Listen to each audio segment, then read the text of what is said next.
Hey y'all, hey, it's your girl Nani Nia.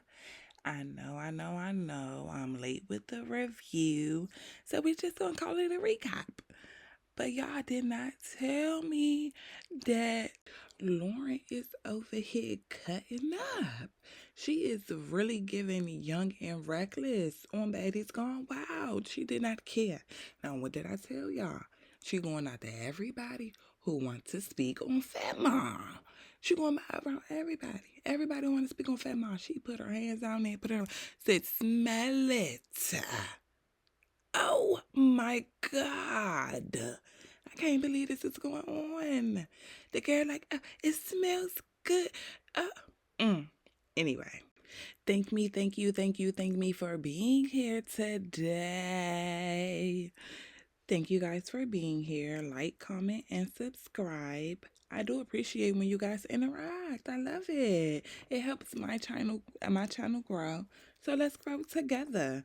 Turn on post notifications on so you'll be updated every time. So you'll be notified every time that I post a video, if I said that correctly. But let's get into it. The episode picked up where it left off at Lauren versus Miss Minx. Lauren feel as though Miss Minx is being a big old bully, and Miss Minx is trying to figure out why a girl with the stinky coochie has anything to say to her. So they clutching, they roll out, they getting into it. They fighting on rocks, everything. Lauren popping off, fighting on rocks. Lauren don't care. She like stop being a bully, and Miss Minx is like, you sitting right here coming for me, talk about I'm a bully and all this other stuff. You talking about you the queen, and they say your coochie stink. Yep, yep. She said it. She said it just like that. And when she said that, Dava like, stink. Let me smell it. Dava got down there on her knees and put her whole face in it and smelt it and said, that's not her. So Jill Bay ran to the room because she didn't know if her name was going to come up in the stinky coochie allegations. So she ran up to her room and Miss Minx and Lauren ran in about a couple of more times. I love the security confessionals, but it's just something about this time around that seemed a little bit more polished. So I'm guessing Alana and Milani is friends, or was they fighting each other, or was they fighting for friends? I still don't even understand that whole dynamic or whatever, but I guess they cool. But Alana keeps sitting right here talking about I ran it with Mimi that many times is because she kept on talking. Girl, Mimi wasn't even worried about you. You kept on trying to fight that girl. Are we delusional? Okay, so Alana and Milani is cool from the auditions. Alana jumped in for Milani because she was getting jumped. So while Dava is on one side of the house trying to get everybody's perspective on the whole bullying thing, and she started to gather the girls for a house meeting, on the other side of the house, Lauren has entered Baby Tyson's room. Lauren and G Baby walk in the room. As they walking in the room, Jail Bay is telling Baby Tyson that she need to tell Lauren something. That she gotta tell her that she told everybody a secret or whatever. Lauren walks in thinking maybe, she's cool with Joe Bay, and she probably only had the intentions to come in and talk with Baby Tyson and talk things out or whatever. But she done walked in something totally different. She came in, sat down on that bed. Joe Bay looked at her and said, I gotta tell you something. Blah, blah, blah, blah, blah, blah, blah. I told everybody that your coochie stink.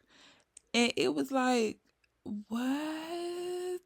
Everybody was like, what? G Baby, Baby Tyson, like, what in the world? Everybody was shocked. So Lauren get up, get the whooping on Jill Bay, and Jill Bay just sitting right there, just taking it. She's just taking it. So Lauren like, yeah, I put it on your face. I ride your face. I ride you like a horse, mama. I ride you right now. Then she whooped her. Jill Bay just still just sitting there smiling, just still smiling like the fucking bride of Chucky, just smiling. And so Lauren put her fingers and wiped her little quarter cat and then put it Put it right up under her nose. You know how like if you go in the perfume store, you just spray the little strip, and then you give yourself a little whiff. That's exactly what she did. She gave all her pheromones. I can't even say it, but yes, y'all know exactly what I was talking about. She said, "Smell it." It kind of looked like she was a little turned on by it, or but I don't know. Like she got a little, you know. And Jill Bay smelled it with a smile on her face too and said it smelled good. So they finally make it to the house meeting. First order of business. Leandria got her ass whooped and had to smoke coochie. Yay! Second order of business. Bullying. Ding ding ding. Minx and Becky London and Dubo. It's kind of giving like they're a little duo. So basically Miss Minx saying she didn't but she not bullying, she didn't bully the girl. They basically Miss Minx and Becky London basically trying to kick it like basically they switched Nas and Mimi beds. Basically, they just switched the beds because they wanted Nas in the room. But come on now, in actuality, you Miss Minx took that girl name and put her on the couch. You put her on the couch. You ain't switching her bed. You put her out, put her on the couch. Nas walked in the room and y'all was like, "Oh, hi. Oh my God. I love you, Nas. Come. Here's a bed. No one's there." Boom.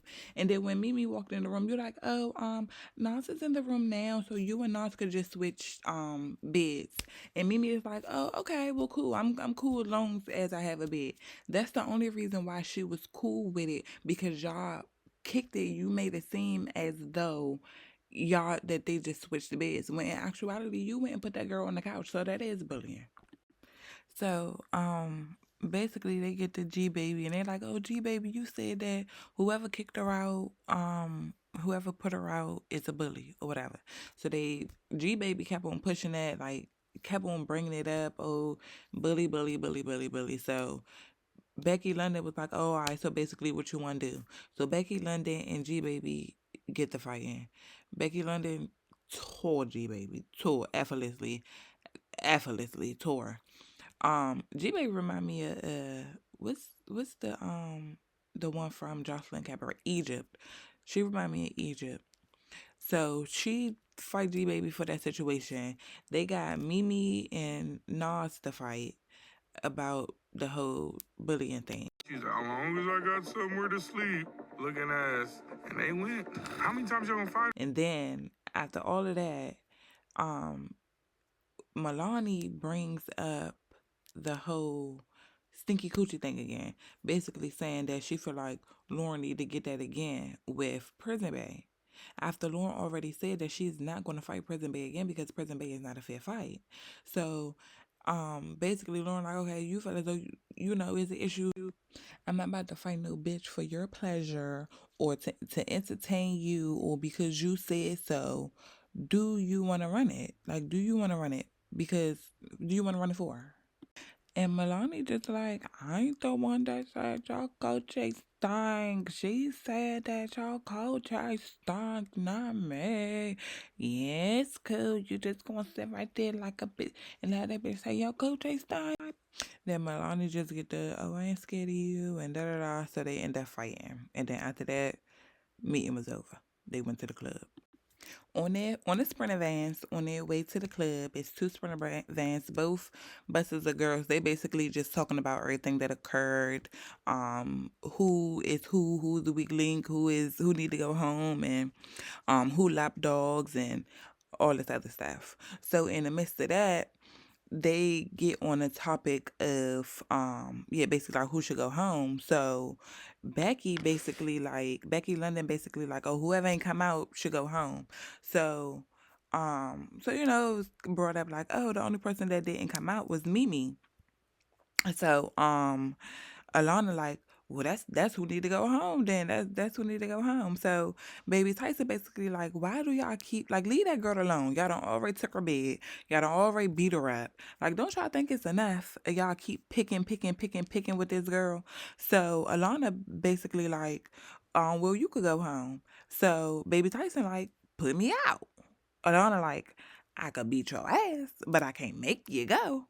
So Baby Tyson basically like, "Beat my ass." But Alana basically like, "Oh, we on our way out, we about to go had fun at the club, not really trying to do too much. But Baby Tyson like, baby, she done jumped over there and started beating on the girl. So Baby Tyson all over Alana like white on rice. When I say like Tasmanian devil on her ass, like shit, Alana don't know what to do, where to go, where to grab, where to swing, where to nothing. When I say Baby Tyson was on her and ain't let up, it was just like, I don't know, that shit was like a cartoon fight. So Baby Tyson all over Alana like white on rice. Alana couldn't get her, so she mad. She's like, well, I'm gonna get you in just a minute. And then she like, oh, I'm gonna get your wig and install it on my head. Sound familiar? I think Alana is a fan. She know exactly who Baby Tyson is. Come on now. Because if you know, then you know. Baby Tyson done got all up on her or everything. They separated, they talking trash, da da da da. There's only one security guard right there. Baby Tyson kicking her past the security guard with her heels on. With her heels on. And and Alana just, I'm gonna get you, I'm gonna beat you up, I'm gonna beat you up. But I feel like if that was Mimi doing all that, you would have been trying to tear Mimi up. Yeah, so they made it to the club. Dava played her music in the club and they said that it was trash. Yeah, if you made it this far and you ain't like the video, why you ain't like the video? Subscribe to my channel. Turn on my post notifications so you'll be notified every time I post. Come on now, let's build our little community. Share the video, any video on my page. Share them all if you could. Until next time, bye.